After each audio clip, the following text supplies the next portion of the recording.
Yeah, now it's gone. Yeah. Sorry, Manish. Yeah. Oh, it's okay, sir. On examination, the Karnofsky performance scale is 90 and around 4 into 4 centimeter ulcerated lesion on left parietal region, which indurated non-tender and bleed on touch. No particular neck notes on clinical examination is seen. Next slide, please.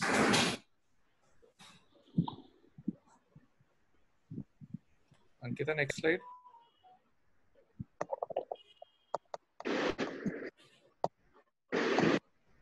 This is actually a lesion on our left parietal region, around 4 into 4 centimeter.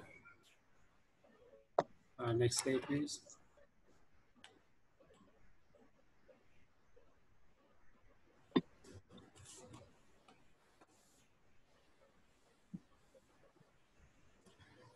As we already mentioned, the patient has already done the biopsy from another hospital. Yeah. Biopsy results was basal cell carcinoma. Next slide, please.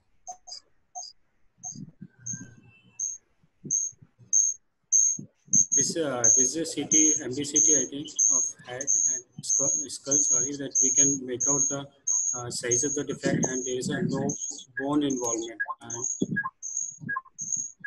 yeah, that we can make out this lesion. Yes, and it's around 1.5 centimeter depth. Next slide. Yeah, this imaging MDCT enhancing lesion is 3 into 1.4 centimeter rooted from the scalp of frontal region, and underlying bone appear normal that we can record, and no intracranial extension that we can also see in a few tiny suspicious enhancing node in the post-auricular and occipital region on the left side, and one tiny node seen in the right occipital region also. Next slide. On histopathological examination, tumor size is 4 into 3.3 into 1 centimeter, and thickness is around 6 mm. And the margin, all peripheral margins are free of tumor, closest being the right posterolateral margin, which is around 1 centimeter away, and deep margin, which is 2 mm away. And the Clark level of invasion is level 5, and low lymphovascular invasion, and no perineural invasion actually. So staging is pathological is T2 and 0. Yeah, Manish, actually, we were supposed to stop at the picture of the lady, and then rest of the things we would have actually come into the discussion part. So actually, once, let us say that you have come to that particular picture, and then how do you plan to proceed with this particular case? So what is your diagnosis? So diagnosis is basal cell carcinoma, as already proven by the biopsy. So, and on CT we can see that there is no invasion of bony involvement or any intracranial extension. So it's a localized basal cell carcinoma. So what is the approximate size of the defect? It's around 4 into 4 centimeters. Okay, and then what are the structures involved? You said it's going up to the pericranium, but not involving the skull, right? It's involved the skin, sir, skin subcutaneous tissue and galeal, but it's not involving.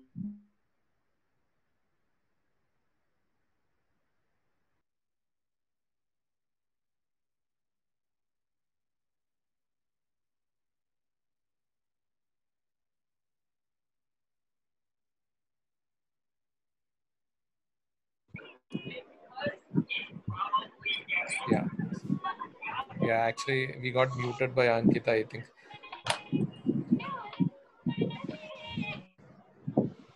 Hello. Yeah. Can you hear me? Yeah, Manish. It appears to be involved the skin, sir, skin subcutaneous tissue, mostly galeal tissue, but it's not involving any pericranial. So your clinical diagnosis is a BCC, right? Yes, yes. So how would you actually proceed with this particular case? interior defects, Professor? As we know that this BCC is a bit localized, there's no particular metastasis and all, and my patient is old age lady, so I would like to do a minimum surgical procedure with better results. So I would like to go for a wide local excision of the defect with rotation flap in my first part of treatment. What is the margins that you'll take? Sir, I would like to take around 1 mm, oh, sorry, 10 mm, that is around 1 centimeter margin all around. And the depth? Depth also, sir. So what are the structures you're going to remove in the depth there? Sir, skin subcutaneous tissue at that galeal aponeurosis, and then we'll see that if there is an involvement of pericranium, which is post-operative, I'm not expecting, then I will definitely go up to the pericranium, but not will take pericranium. Okay. And and you plan to cover it with a rotation flap. Rotation flaps. How are you going to base it? Have you drawn a pattern or something? So it's actually screen is not under my control. So basically, I can tell you it's difficult to draw right now. So actually, I would for doing the rotation of flap, first I triangulate my defect, and it's based on the superficial temporal artery left-sided, because the left-sided thyroid region, and base will triangulate the defect and the line. Somebody is drawing it.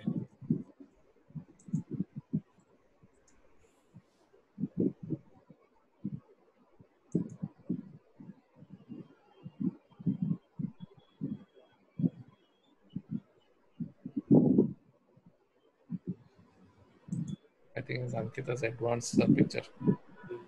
Actually, sir, I just triangulate the defect at an isosceles triangle. We draw isosceles triangle, and the base of triangle is will make a line of maximum length with 2.5 centimeter of the base, and for that full length of line, I make a 1.5 centimeter. Around means midway of that line, we make an arc over that triangle, and then we'll rotate my flap to cover the defect. And as it is a rotational flap, so I'm expecting there is no primary donor side defect. So that primary donor side can be close primary.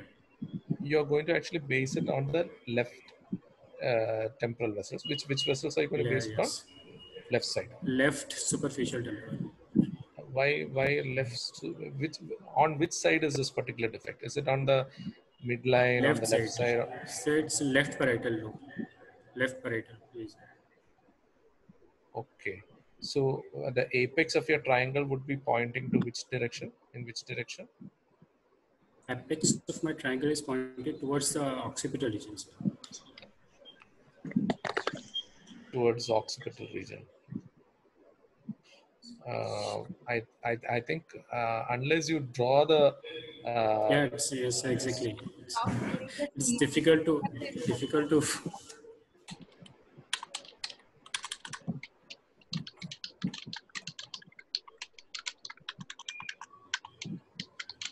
Hello. Yeah.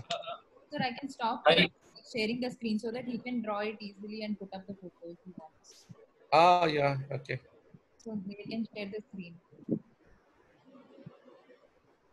He can share the screen? Yeah. Is it possible for him to share the screen? He will get an option. I have stopped my screen. So he can now share his screen. Okay. Manish, can you share the screen, please? Okay, sir, I'll try.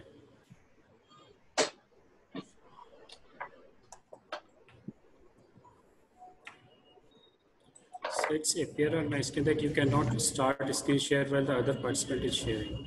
So I think someone else is already We are sharing. still sharing Ankita's. Ankita, you'll have to get out of the screen, no? I've stopped.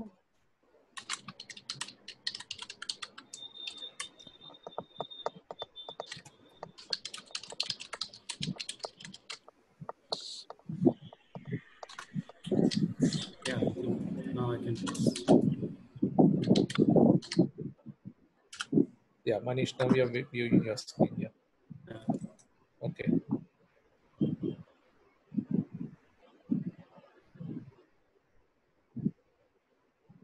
Okay. And so how your flap is going to come? So we'll place my flap from this direction and rotate it from like that.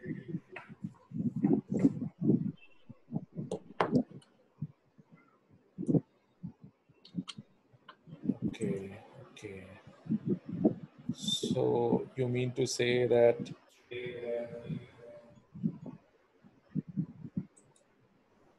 it's it's going to be based on the occipital vessels?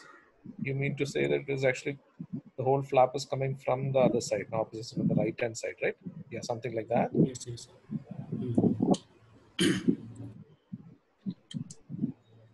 Okay. So when you are going to do a reconstruction of the scalp, okay, Yes. let us keep that this one away. Let us keep the this particular keeping in this defect in mind. Is there, whenever you're taking a flap from the scalp, is there some rules that you try to follow? What are the rules that you try to follow? What are the principles of reconstruction of scalp defects? So first, we'll always try to keep the hair, the tissue will replace like with like. And Okay. then especially in scalp, when we'll do the make a incision over the scalp region, because there is a hair wearing area. So we are trying to make my incision in oblique way, means like it's parallel to the hair follicles. So should Okay. not be there any damage to the hair follicles. Okay. Incisional elevation, to avoid the incisional Okay. elevation. So I think, then do you do anything, any of your, is your flaps based on any vessels? Which are the vessels that supply the scalp? sir, in this case, the temporal, normally the supratrochlear, supraorbital, and preauricular, temporal, and the occipital vessels. So this, but in this case, my flap is based on mostly postauricular, temporal, and occipital regions. Okay, fine. So that one you have come out of that this one. So that you should know it should always be based on certain on these vessels. Then is there any other principle that you follow?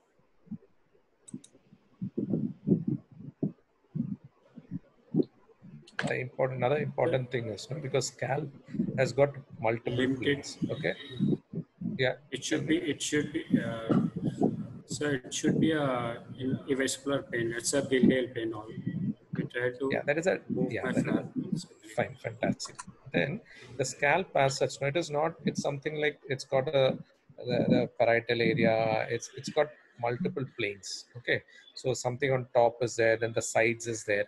So when we are actually marking a flap for say the thorax, okay, it's all in one plane. So the flaps would move as per our imagination. Okay, but in the scalp, as far as possible, we have to keep it in a single plane. Because if you're actually trying to recruit another plane, say for example, if you're actually trying to recruit the occipital region also onto this area, it will not move as we think it will move, because the direction of the flap will have to change. So then it will not move that much. So that is a problem. So if I tell you that you can make the direction of your scalp defect of your scalp flap, you can change it. Would you like to change this particular uh, direction of this flap? Hello Would you like to everyone. change the flap? Yes, can we do it from the right side also? Yeah. So then where would your scalp, when you triangulate it, where would the apex of the triangle be? Uh, then it should become on the frontal side, front Correct. towards forehead. Can you redraw that, because it's still your screen? Can you redraw it?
Yeah.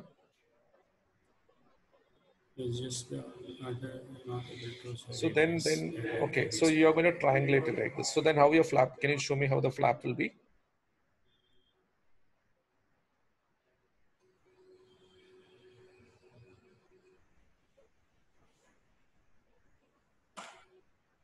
Just move like that. So.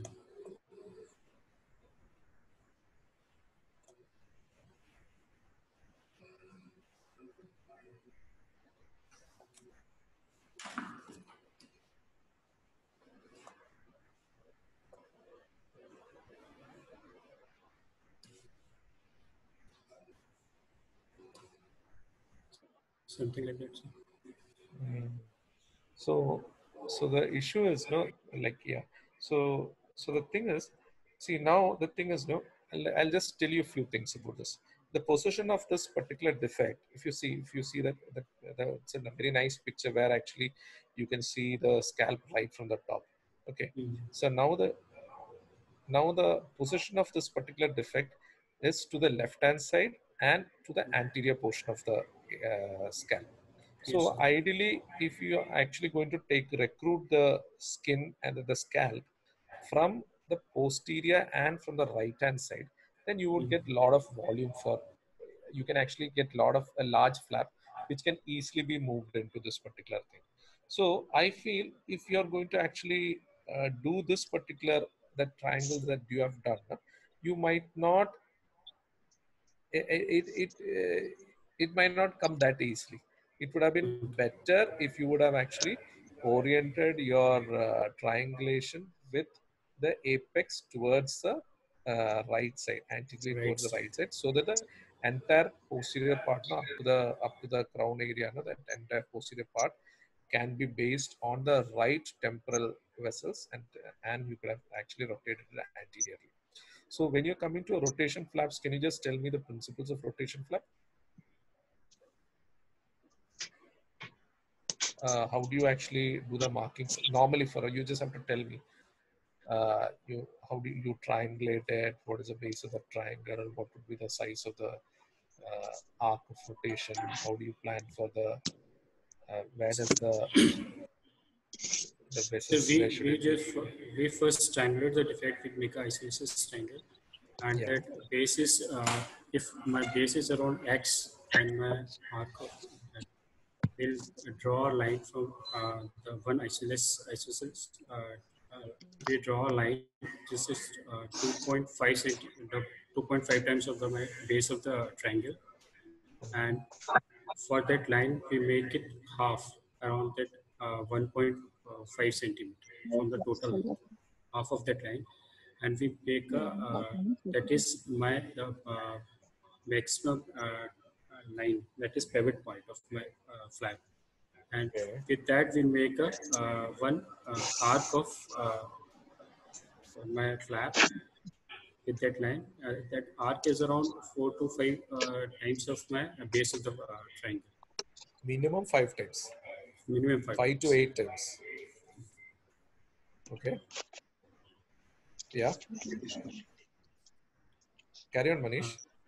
then we rotate my flap in the defect and take up some Q sutures. Uh, Before that, we can undermine the edges from all around so that we can get extra length of that. And then we take a key sutures and the donor side will be defect closed primarily all around. And if we found any difficulty in closing this one and gaining length, we can do some maneuver to increase the length of my rotation flap. Like Yeah. we'll do some subgalial scoring of the galea.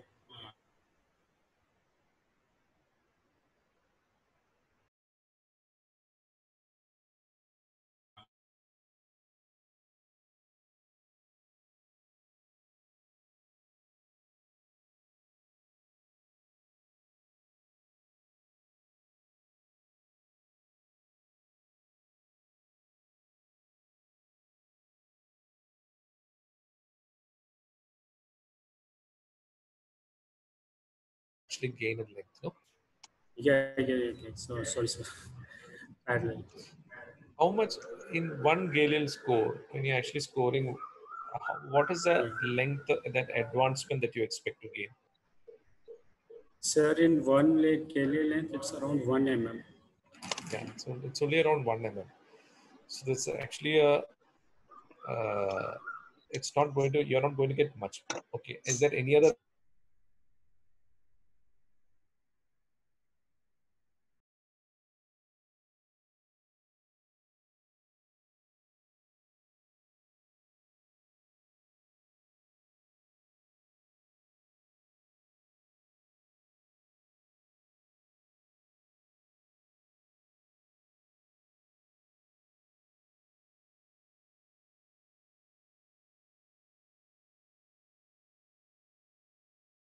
flaps that you would?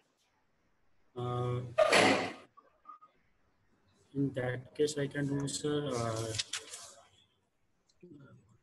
double hatchet flap. Or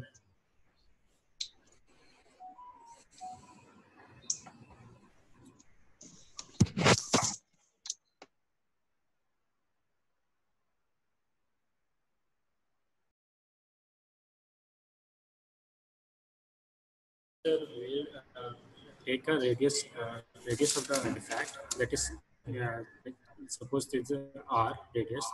Then we'll make a straight line with that.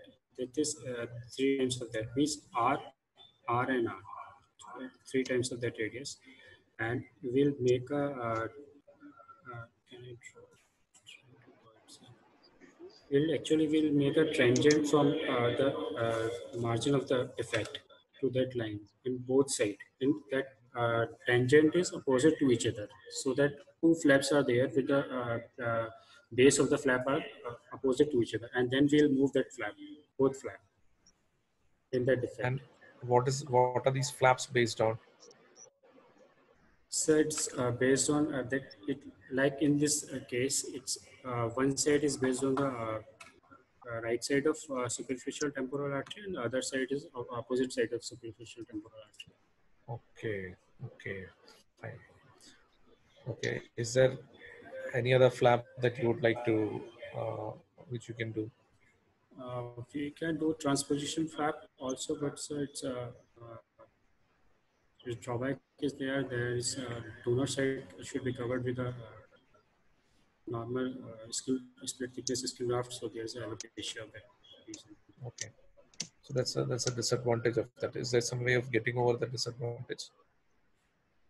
We can do a, sir, normal, we exercise the defect, do a grafting, then we'll put some in the same sitting, we'll put a tissue expander. And in the second sitting, we'll use that expanded tissue, expanded skin, we'll get from the tissue expander to cover that area. That is hair there missing. Is there a role of primarily? Can you do something to actually uh, close this? I mean, you said this is only 4 centimeter width, right? Yes, sir. I mean that this one. Plus, you said you are going to give a 1 centimeter margin all around, so it's going to be pretty large. Okay. The question is whether the rotation flap would suffice for this defect. And if it is not, then you will probably have to change it into a rotation flap itself. Right? Okay. And then in the post-operative period, is there something that you specifically look for? Post-operative period after, sir? Yeah. First, okay. Once you do After this, rotation flap. yeah. rotation flap. So I do try to do. Is there any collection or the monitoring of it? You are asking about. Yeah. So we'll try to see that any collection is there on any distance of the flap and any discal, any necrosis or something like that around the suture line. Okay. Fine. Deepak, is there any other questions, Deepak, from your side? Yeah. How do you classify reconstructing scalp defects? I mean, what are the flaps that you can use? Like we've been discussing only rotational flaps. Like, is there a size criteria that is amenable to primary closure? Yes. And then what are the other flaps that you can use to reconstruct the scalp? And why is a rotation flap better than the other flaps that have been described?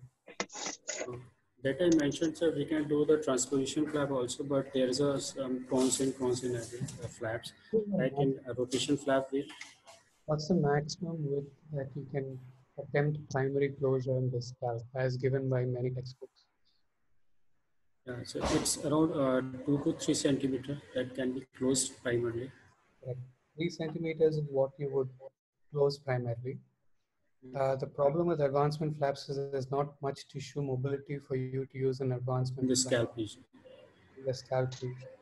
The only disadvantage with a rotation flap is that the arc is about 5 to 6 times the. Large area. And like Sandeep said, you have to triangulate the defect in order to have one perfusing artery, either supratrochlear or superficial temporal or the occipital artery. And if the secondary defect after scalp rotation is large, you should have intact pericranium over that area so that you're able to skin graft the secondary defect adequately. But you answered the question regarding the reconstruction well. My question is, if you have a case where a patient ulcers the scalp and you don't have, I mean, your exam doesn't necessarily give you what the biopsy diagnosis is. What would your differential diagnosis be for an ulcerative lesion on the scalp? We are looking at a non-pigmented ulcerative lesion on the scalp. It is an amelanotic lesion. So what would your differential diagnosis be if a patient comes to you with an ulcerated lesion on the scalp? So Will your first is management change?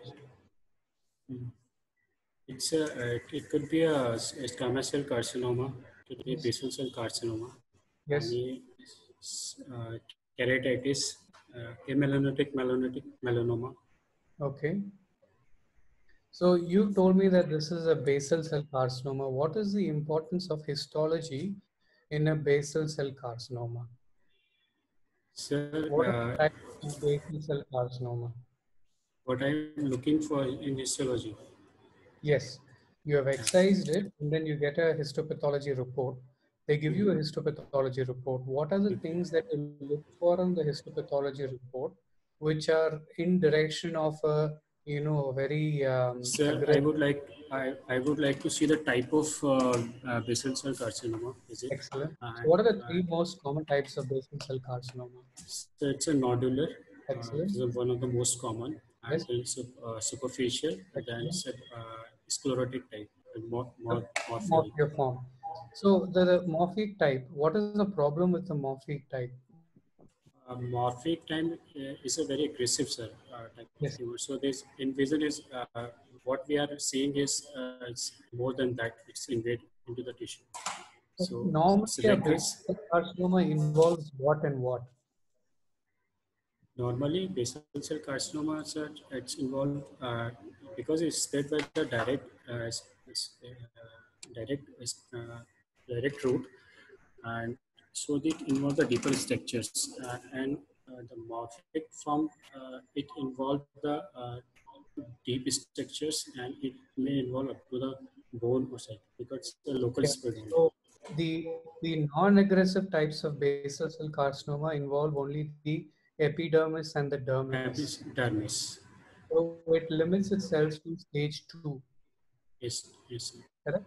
So when you Yes. have extension beyond the dermis into the the muscles or the bone or the pericranium, you're looking at stage 3.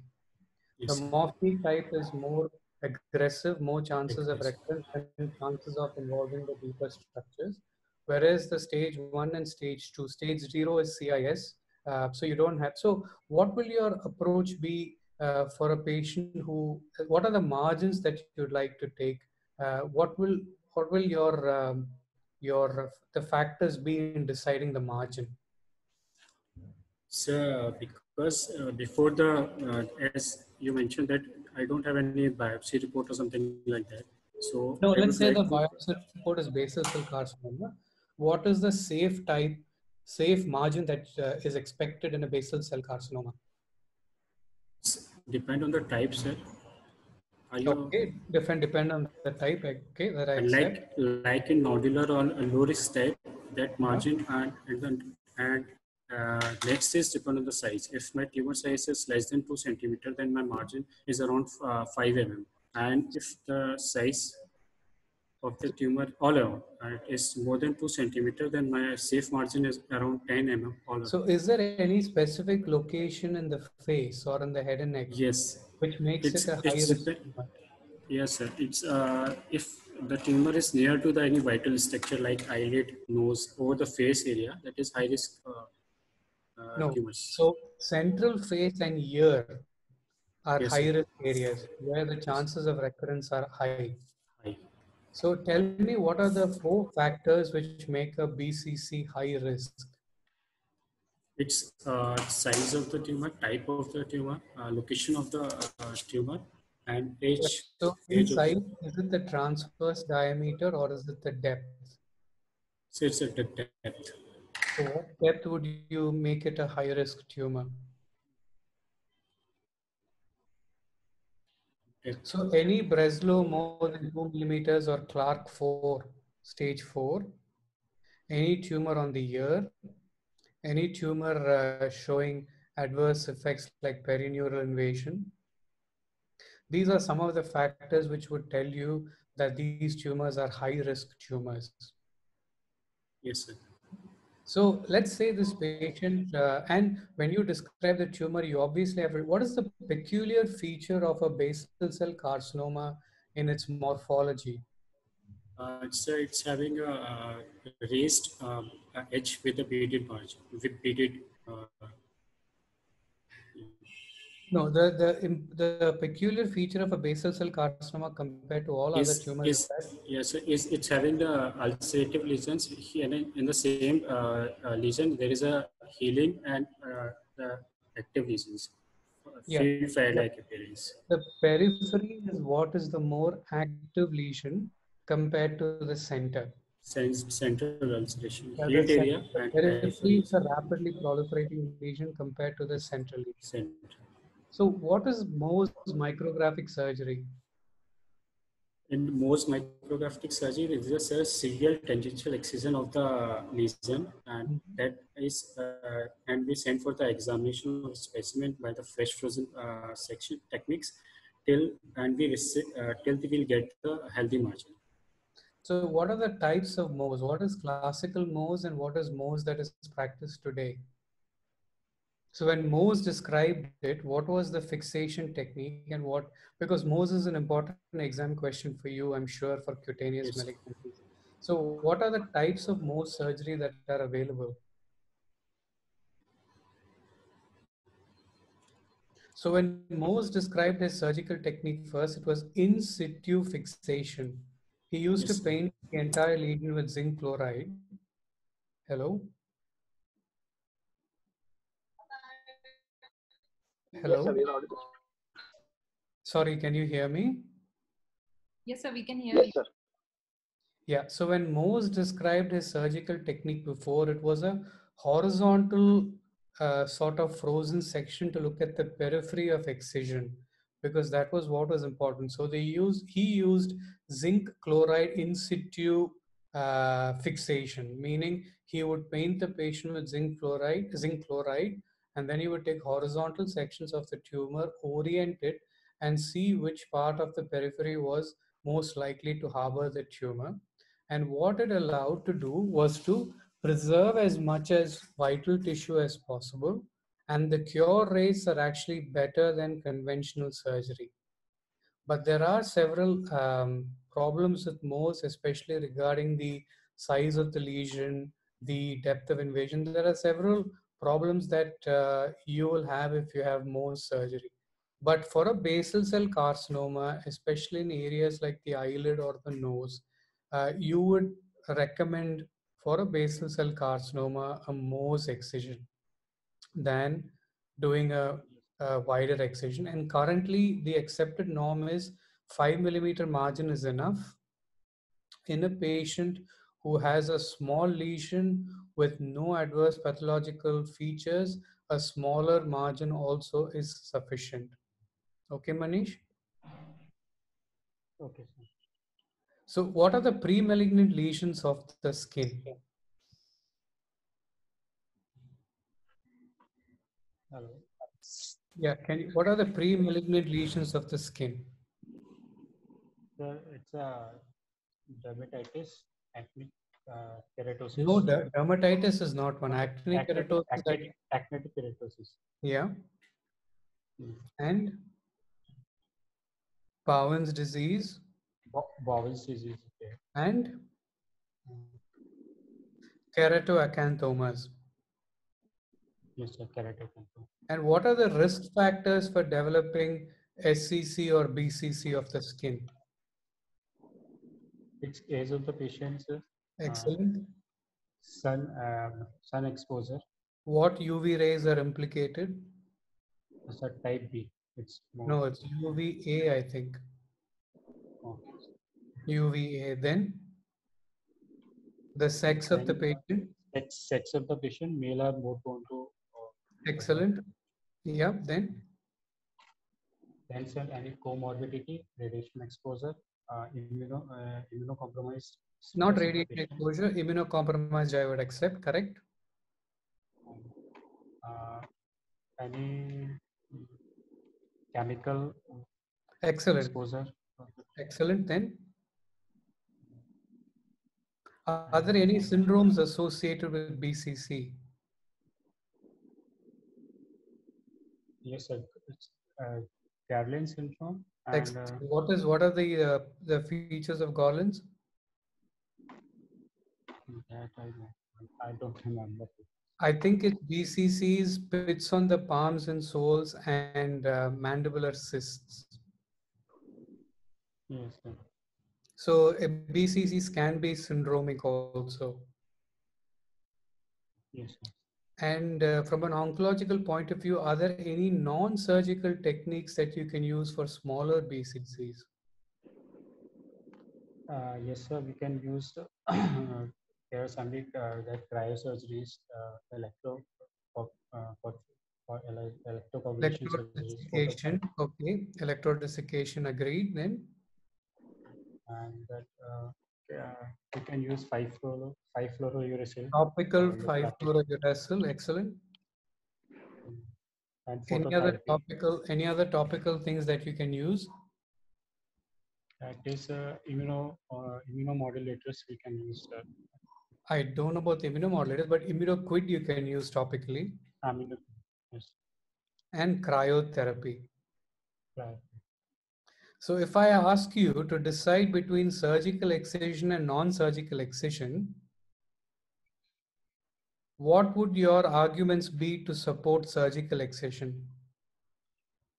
Pardon me, sir. Can you repeat the question, sir? I just Now, missed. if I ask you between surgical and non-surgical excision of a small BCC, what would your arguments be to support surgical excision? Sir, in non-surgical technique, there is a basically its recurrence rate is there. Excellent. Excellent. And the size of the is the constraint. Effect ulcer is also determining factor. Is the constraint, okay. And the compliance of the patient, it's also. Yeah, but the most important or the most significant positive thing is when you surgically excise, you have an idea of the histology. Because you know whether you're looking at a nodular or a superficial or a morphic type of BCC. Yes, sir. Yeah. Yes, sir. And the last question, can you stage BCC for me?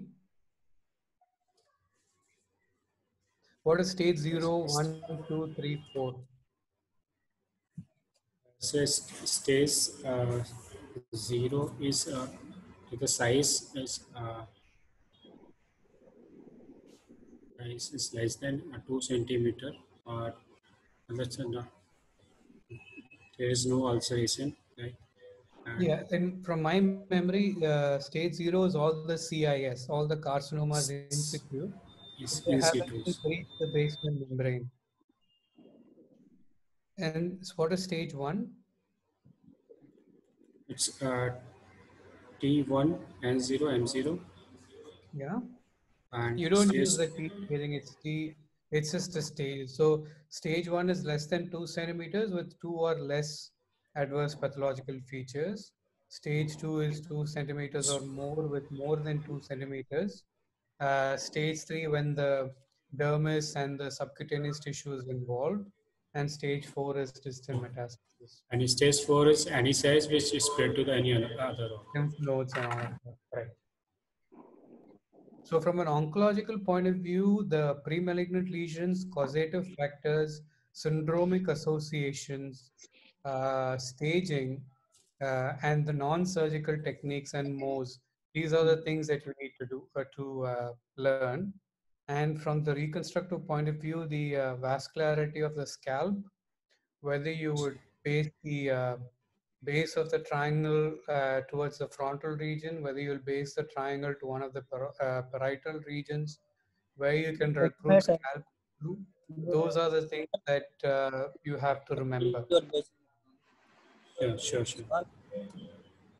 Sandeep sir, I think this is good for the scalp. Can we go to the Scalp. next case? Yeah, we'll go to the next case because again we are running short of time. Thank you. Thank you. Yeah, well done, Manish. Thank you. Well done, Manish. Good job. Hi, Deepak. Hi.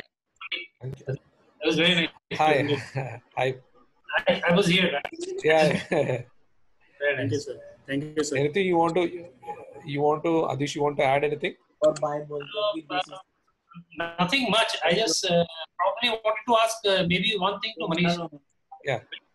I mean, although we don't do most micrographic surgery here, it's mostly done abroad by dermatologists. When would you recommend a patient? I mean, who has BCC over the face? In which patient, which type of patient you would say, no, I would suggest if it is available, I'll send the patient to a Mohs micrography rather than doing the excision myself. Sir, it's as we mentioned, it's in case of high risk cases and it's near to the any vital structure, like and near eyelid and all. We should not dissect. Any cystic subtype that is clinically also you can say is the morphia form. Morphic form, high risk. Sometimes you will not get an exact boundary. You cannot clinically make out the boundary of the tumor. So it's better to see excise slightly, layer by layer, and then see repeatedly by frozen set. So in And those sir, in situations, some that you will get a negative margin, but you need a zero recurrence rate so that the patient doesn't have recurrence. So you can go for more. Yeah, that's it. Thank you. Thank you, sir.